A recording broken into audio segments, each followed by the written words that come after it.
Rússia está envolvida em agressão contra a Ucrânia, com repercussões sentidas na Ucrânia, Europa e Ocidente.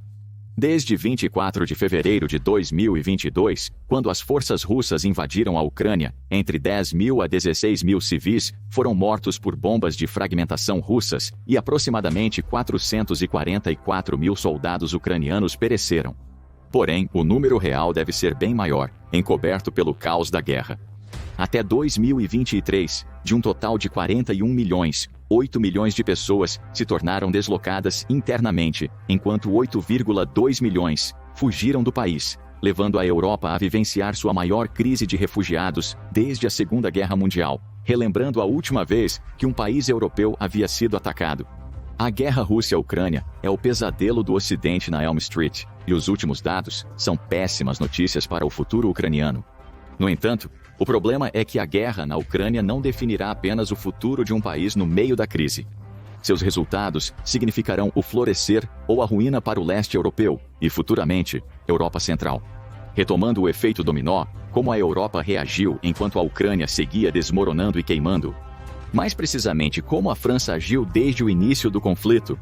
Com capacidade nuclear, o maior exército da União Europeia, indústria de defesa avançada, assento no Conselho de Segurança da Organização das Nações Unidas e pacto de segurança com o Reino Unido, a França é uma potência e sua voz tem grande peso na defesa europeia.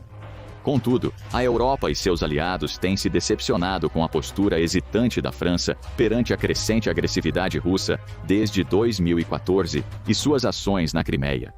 Porém, as coisas estão mudando, e a declaração de Macron, em uma coletiva de imprensa no dia 26 de fevereiro, de que a França contribuiria e apoiaria o envio de tropas da Organização do Tratado do Atlântico Norte para a Ucrânia, surpreendeu muitos. O que está sendo preparado na cozinha francesa e por que o vegano francês se tornou carnívoro recentemente? Vamos analisar detalhadamente para compreender a mudança. A política externa da França, em relação à Europa, está passando por uma transformação radical. A abordagem dura como pregos do presidente Emmanuel Macron difere muito da política de apaziguamento que o Ocidente sempre acusou a França de adotar. E o Ocidente não estava realmente errado. Veja, a França nunca foi fã da União Europeia e da Organização do Tratado do Atlântico Norte, jogando duro no leste europeu para trazê-lo sob sua influência. Já argumentou anteriormente que a interferência nos países do leste europeu destruiria o frágil equilíbrio de poder lá e tornaria a região volátil devido à reação da Rússia. Foi exatamente isso que aconteceu. Estava tão investido em sua política de luvas de pelica que bloqueou a Ucrânia de se tornar membro imediato da Organização do Tratado do Atlântico Norte em 2008 em conluio com a Alemanha. Paris sonhou sinceramente ver o dia em que a Rússia e seus vizinhos ocidentais enterrariam o machado, e a Europa Ocidental construiria um relacionamento viável com Moscou para amenizar a situação. Macron tentou encantar a Rússia para garantir sua cooperação em questões-chave através da iniciativa Brégançon, lançada em 2019. Semelhante às aberturas de Nixon para a China nos anos 70, para descongelar as relações com os Estados Unidos, Macron queria garantir que não houvesse possibilidade da Rússia se aproximar da China, tornando-se aliados e convidando-a para fazer parte da nova estrutura de segurança europeia. O roteiro de segurança tinha uma agenda de 5 pontos. Desarmamento, segurança, gestão de crises, valores e projetos comuns.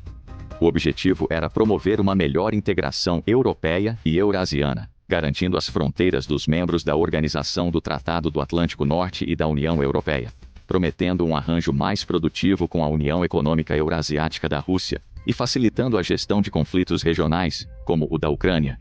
Tais promessas podem ter agradado a Rússia, mas desagradaram Washington, que sempre preferiu uma abordagem mais agressiva. E quem esqueceria a avaliação contundente de Macron sobre a morte cerebral da Organização do Tratado do Atlântico Norte no The Economist? Era óbvio que a França hesitaria em adotar uma postura mais hostil em relação à Rússia e tomaria medidas mais concretas para defender a Ucrânia. Fiel à sua forma, enquanto outros estados europeus assumiam posições defensivas na frente oriental do tabuleiro geoestratégico europeu, a França adotou uma postura não tão surpreendente.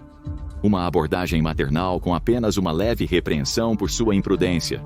Ultimamente, no entanto, mudou completamente sua postura, tornando-se um novo e inesperado campeão para o flanco oriental da Europa. Agora, a França está apoiando a adesão da Ucrânia à Organização do Tratado do Atlântico Norte e abraçou a expansão da União Europeia, trazendo a Ucrânia e a Moldávia para o seu seio. Assinou um acordo de segurança e uma parceria de defesa com a Ucrânia, além de um acordo de armas com a Armênia.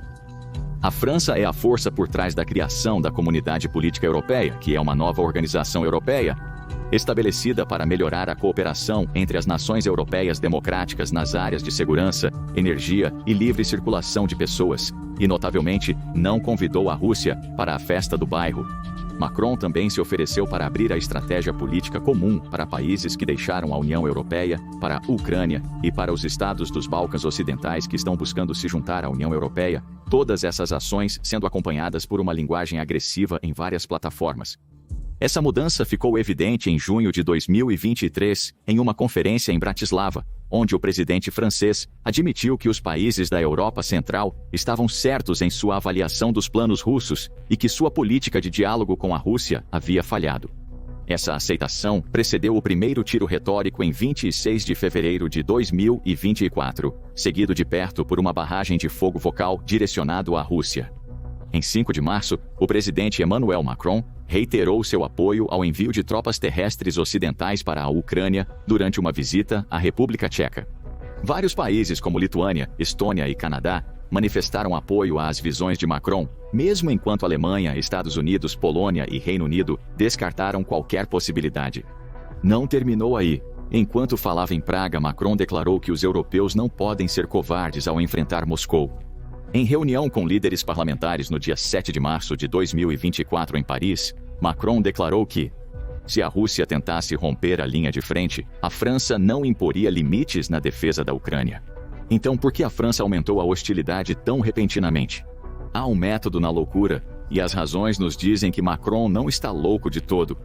As razões podem ser regionais e internacionais, mas estão intimamente ligadas aos interesses franceses. A Ucrânia é o primeiro dominó. A Ucrânia está perdendo a guerra regional, com apostas crescentes, mas o apoio firme de seus aliados ocidentais é incerto. Veja o que ocorreu em Avdiivka recentemente. Mesmo com a Rússia montando uma grande ofensiva para capturar a cidade de Avdiivka em fevereiro, cercando-a por 3 lados com 50 mil soldados. As forças ucranianas tentavam manter o forte com um estoque decrescente de armas, poupando-as para a batalha futura. A Ucrânia depende muito do apoio ocidental, principalmente dos Estados Unidos, para equipar suas forças cansadas de guerra com a munição necessária para resistir a uma ofensiva russa. Suprimentos criticamente baixos, mesmo com o agravamento da situação nesta fronteira. Um projeto de lei de ajuda essencial de 61 bilhões de dólares permanece parado no Congresso dos Estados Unidos e na Câmara dos Representantes, enquanto o Partido Republicano tentava mantê-lo na oposição. Enquanto isso, o dia D chegou e passou em Avdiivka. Em 17 de fevereiro de 2024, Avdiivka foi tomada pelos russos. Descrita como um portal para Donetsk, a batalha resultou em 17 mil mortos e 400 tanques perdidos, uma vitória pírrica para a Rússia, já que as perdas superam as enfrentadas na guerra de 10 anos no Afeganistão. As coisas estão tão ruins que um blogueiro militar russo pró-guerra se matou após criticar os generais russos por sua estratégia de guerra. Isso também mostra a determinação da máquina de guerra russa em subjugar a Ucrânia, e parece que ela pode conseguir. Para a liderança russa, tudo valeu a pena, pois Avdiivka é a porta de entrada para o resto da Ucrânia. Sua queda é a maior vitória russa na frente de mais de 997,9 quilômetros desde a tomada de Bakhmut em maio de 2023. Bakhmut, Robotnia e Krynki no sul continuam sendo zonas quentes na linha de frente. As aldeias do sul de Robotnia e Derbova em Zaporísia também estão sob pesado ataque, uma área onde a Ucrânia teve algum sucesso durante sua contraofensiva em 2023, sufocando as linhas de suprimento russas. Mas a Rússia reverteu essa vitória ao retomar algum território na margem leste do rio Dnipro, ao redor da aldeia de Krynki, a cerca de 19 milhas da cidade de Kherson. Com a guerra na Ucrânia em um momento crucial, a França entende que a queda ucraniana pode levar outras nações do leste europeu a se tornarem vítimas. Após a Ucrânia, uma Rússia encorajada voltaria suas atenções para novos territórios, desencadeando todo o seu poder sobre a Moldávia, o Cáucaso do Sul e o Sahel. Apesar dessas desconfianças, a própria possibilidade de uma derrota ucraniana se tornou um tópico comumente discutido, com o ex-comandante do Comando Conjunto das Forças do Reino Unido, General Sir Richard Barings, reconhecendo publicamente isso como uma possibilidade distinta. Em 2024, ele é acompanhado por vozes como a do secretário-geral da Organização do Tratado do Atlântico Norte, Jens Stoltenberg, que se manifestou publicamente para afirmar que a Ucrânia terá que negociar com a Rússia para encerrar a guerra. Diversos fatores favorecem a Rússia, construindo um forte argumento para que supere a Ucrânia nesta guerra. As sanções não impactaram significativamente a economia russa, com países como a Índia ainda negociando com a Rússia. Sua economia se adaptou, acomodando suas necessidades. A indústria de defesa russa atendeu efetivamente às necessidades de munição de suas forças, com a Europa incapaz de atender às da Ucrânia. As necessidades russas por armas foram supridas com entregas de tecnologia de uso duplo do Irã e da Coreia do Norte.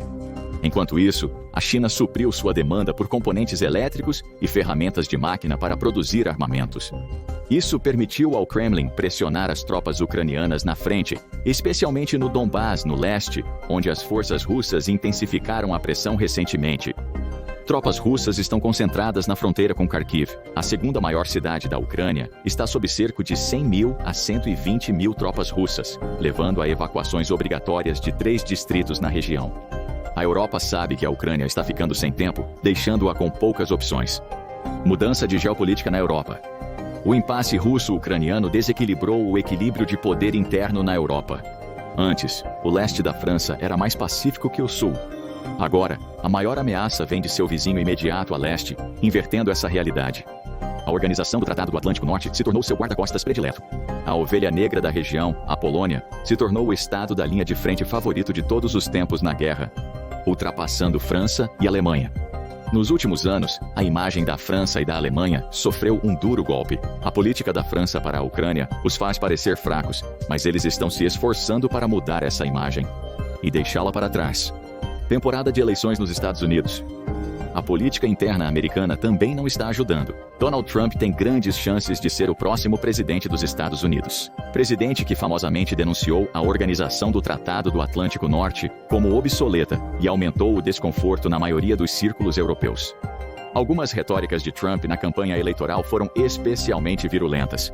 Por exemplo, em um evento na Carolina do Sul, ele declarou que incentivaria os russos a fazerem o que quisessem com qualquer membro da Organização do Tratado do Atlântico Norte que não cumprisse as diretrizes de gastos. Isso, somado ao tempo que o projeto de ajuda à Ucrânia foi bloqueado pelos republicanos na Câmara, aumentou as desconfianças europeias sobre a disposição da próxima administração americana de dar carta branca à Europa. Em meio a essa confusão, Macron busca concretizar sua visão de autonomia estratégica europeia em relação a Washington, provando que a Europa pode apoiar Kiev sem os Estados Unidos com a França em um papel de liderança. Assim, os espetaculares fogos de artifício no dia 26 de fevereiro, quando Macron tomou o volante de seus colegas europeus, com sua declaração que nos leva ao atrito regional entre os campeões pesos pesados da Europa, a França e a Alemanha. Tensão entre vizinhos. Está evidente que o chanceler alemão Scholz e Macron estão tendo dificuldades em se entender, ou pelo menos é a percepção francesa. Alemanha e Ucrânia parecem se irritar mutuamente, o que se manifesta na recusa alemã em enviar seus mísseis de longo alcance Taurus para a Ucrânia, apesar de França, Reino Unido e Estados Unidos terem fornecido mísseis semelhantes. Vários políticos e diplomatas alemães criticaram a França por sua ajuda militar relativamente leve em comparação com o quanto a Alemanha enviou. Claro, essa guerra de palavras irritou a França ao extremo, que retribuiu a Alemanha com juros. Mas novos acontecimentos no cenário interno da França vão desvendar este enigma envolto em mistério. A França vem em primeiro lugar. Dizem que o dinheiro faz o mundo girar, mas para a França é a África. Embora os sonhos napoleônicos de liderança possam influenciar essa situação, as razões por trás da mudança espetacular na política russa de Macron estão mais próximas da África, sua segunda casa. De ocupante colonial a imperialista benevolente, a França apreciou sua relação dominante nos estados africanos, que conquistaram sua liberdade dela recentemente. Após décadas governando diretamente a maior parte do pobre continente, nos anos 60, de Gaulle percebeu que a França seria incapaz de manter seus territórios coloniais. Ele começou o trabalho de Jacques Fourier, conselheiro do presidente que forçou 14 nações africanas a formar um bloco de poder neocolonial chamado França-África. De um jeito ou de outro, abrangendo mais de um quarto da África, estendendo-se por mais de 3.000 milhas do Senegal na costa atlântica até o Chad no centro do continente. Foucault, sendo o pai do serviço secreto francês, usou todos os meios disponíveis para vincular os novos estados a acordos de defesa que concediam à França acesso militar à região. Ao mesmo tempo, ele manobrou habilmente os países para tratados projetados para garantir materiais estratégicos, como cobalto, cobre, óleo e urânio, desses países, além de vincular sua moeda ao franco francês, que controlaria suas economias. Dessa forma, a França exerceu um controle rigoroso sobre a África Ocidental e o Sahel. Claro, cerca de 30 intervenções militares diretas francesas entre 1964 e 1995 também ajudaram. Ao apoiar militarmente seus regimes favoritos na África, a França desfrutou de grande influência, projetando e protegendo seus interesses, onde e quando necessário. O reforço das capacidades de manutenção da paz na África é uma iniciativa de treinamento criada no final dos anos 90 pela França, Reino Unido e Estados Unidos. Na prática, isso dá à França muita influência sobre os governos africanos. Com vários projetos empreendidos, como o do Senegal, supervisiona o treinamento em todos os 15 membros do Bloco Regional da África Ocidental, Comunidade Econômica dos Estados da África Ocidental, incluindo seu vizinho, Mauritânia. Milhares de tropas francesas estão destacadas em 7 nações africanas. O Chad tem uma força francesa de 1.000 tropas, com mais bases na capital em N'Djamena, Abiche no leste e um destacamento em Faia no norte. Djibouti abriga o maior contingente de 1.500 tropas.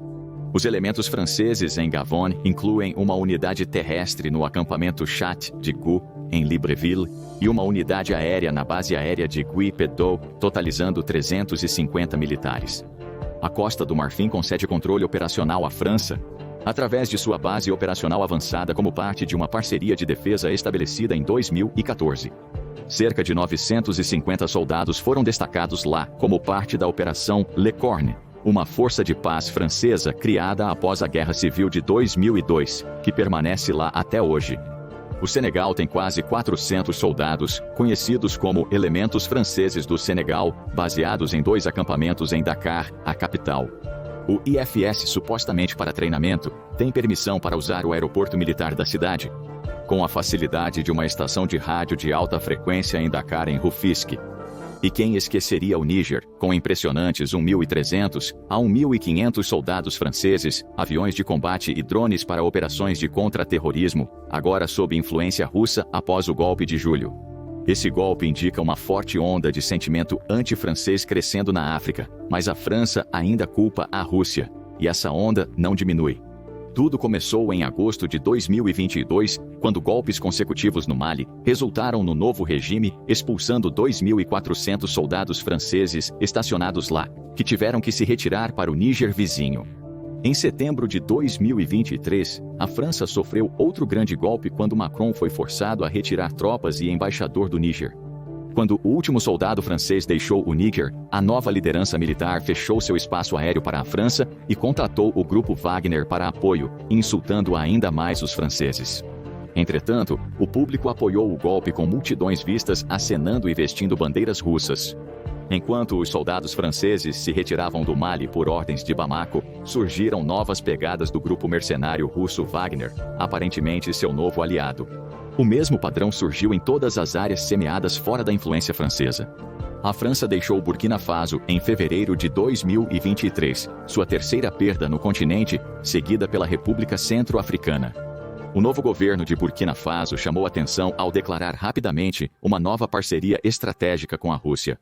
Esses golpes militares pró-russos em Mali, Burkina Faso e Níger perturbaram o status quo, ameaçando seriamente os ativos africanos da França no processo.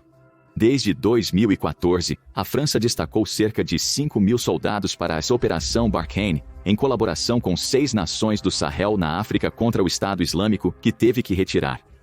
As perdas francesas no Sahel são consequência direta da Rússia, exibindo força e expandindo influência diplomática na região, com a arma favorita de Putin, o Grupo Wagner. O Grupo Wagner, também conhecido como Companhia Militar Privada Wagner, é uma empresa militar privada russa, liderada por Yevgeny Prigozhin, aliado próximo de Putin, até sua morte em 2023.